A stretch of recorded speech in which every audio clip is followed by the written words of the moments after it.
सो ये एवरीवन, कैसे हैं आप सभी लोग। स्वागत है एक और नई वीडियो में। आज हम बात करने में वाले हैं मेरे मई मंथ पीएनएल के बारे में कि मई मंथ में मेरी कैसी परफॉर्मेंस रही, कितना लॉस रहा, कितना प्रॉफिट रहा। तो लॉस प्रॉफिट में मैं बता दूं तो प्रॉफिट काफ़ी बड़ा नहीं हुआ है, बट ये मंथ भी मेरा प्रॉफिट के अंदर क्लोज हुआ है। सो आपने एक कहावत तो सुनी होगी कि small profit is always better than A loss और ए बिग लॉस। तो प्रॉफिट छोटा हो भले ही, पर चार्जेस सारे हटा के थोड़ा बहुत कुछ प्रॉफिट इस महीने रहा है। एंड आप देखेंगे कि इस महीने में कोई भी लॉन्ग फॉर्म वीडियो नहीं बना पाया, बट शॉर्ट्स के माध्यम से हर दिन का मैं आपको अपडेट देता रहा।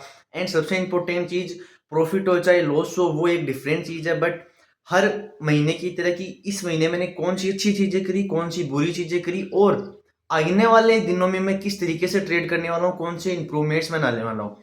तो दो चीजें मैं आपको बताना चाहता हूँ। इस महीने मैंने कौन सी बदलाव करी जिसके कारण मुझे फायदा हुआ।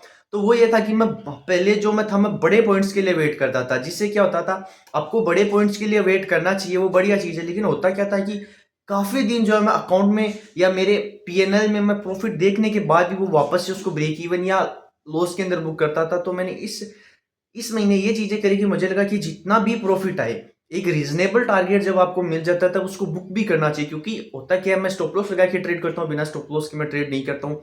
एंड मैं आपको भी रिकमेंड नहीं करता हूँ। तो होता क्या है, जैसे ही ट्रेड मेरे लॉस की तरफ जाती है तो लॉस बुक हो जाता है। एंड प्रॉफिट में देखने के बाद भी बड़े टारगेट के चक्कर के अंदर जो है प्रॉफिट को बुक नहीं कर पाता हूं। तो बड़ा टारगेट रखना कोई बुरी बात नहीं है। जब तक आप बड़े ट्रेड्स नहीं कैप्चर करोगे आप प्रॉफिटेबल नहीं बन सकते। पर हर दिन मैं बड़ा टारगेट लेने की कोशिश करता था, जिसके कारण प्रॉफिट देखते हुए मैं उसको बुक नहीं कर पाता था। तो इस महीने मैंने अपने टारगेट को थोड़ा छोटा किया और छोटे छोटे प्रॉफिट्स में बुक करने लगा। एंड सेकेंड चीज मैंने ये करी कि मैं मोमेंटम में ट्रेड करने लगा। एज एन ऑप्शन बायर आपको मोमेंटम चाहिए होता है, तो मैं ब्रेकआउट या ब्रेकडाउन या मार्केट कहाँ पे है इसको थोड़ा कम ध्यान में रखते हुए जहां पे भी मुझे क्विक मोमेंटम दिखता है, मैं स्कैल्पिंग नहीं करता हूं, बट मैं एंट्री मेरी एज ए स्कैल्पर की तरह लेता हूं। जिससे कि क्या होता है, मार्केट में मैं ट्रेड लेते ही कुछ ना कुछ प्रॉफिट्स मुझे दिखने लगे, जिससे कि मैं अपना एसएल को ब्रेक इवन ला सकूं और उसी मोमेंटम में मेरे टारगेट मिलने के भी चांसेस ज्यादा हो।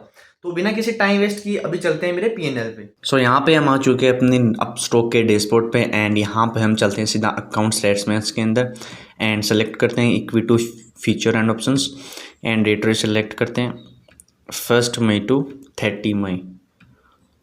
सो यहाँ पे अगर आप देखेंगे तो कुछ इंटरेस्टिंग चीज़ें आपको देखने को मिलेगी।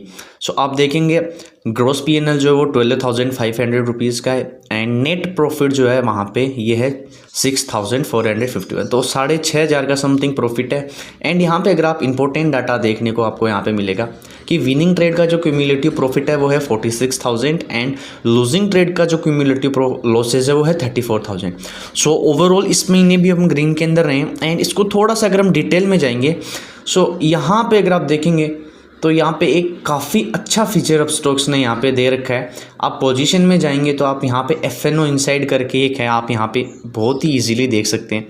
सो यहाँ पे अगर हम सेलेक्ट करेंगे तो आप देखेंगे मई 2026 यहाँ पे सेलेक्टेड ऑटोमेटिकली है। तो यहाँ पे अगर आप नोटिस करेंगे तो आप देखेंगे कि प्रॉफिट एंड लॉसेस के साइज आप देखेंगे, जैसा कि मैंने आपको पिछले महीने भी बताया था और इस महीने भी मैं आपको बताना चाहता हूँ। यहाँ पे आप देखेंगे लॉसेस के साइज देखेंगे 2000 एंड प्रॉफिट देखेंगे अराउंड 9,900 यानी 10,000 का प्रॉफिट है एंड 2,000 के लॉसेस। तो आप देखेंगे 1:5 रिस्क रिवॉर्ड यहाँ पे चला गया। आप देखेंगे 1,500 का लॉस है, फिर आप देखेंगे 6,500 का लॉस है। तो यहाँ पे सबसे मेन बात जो है वो यही है। एंड दूसरा बदलाव जो मैंने इस वक्त किया था वो मैंने किया था कि छोटे छोटे प्रॉफिट्स 20-20 पॉइंट भी अगर मुझे निफ्टी के अंदर मिल रहे थे तो मैं उनको ट्रेड लेने की कोशिश कर रहा था। सो यही था आज का वीडियो, मिलते हैं नेक्स्ट वीडियो में। धन्यवाद।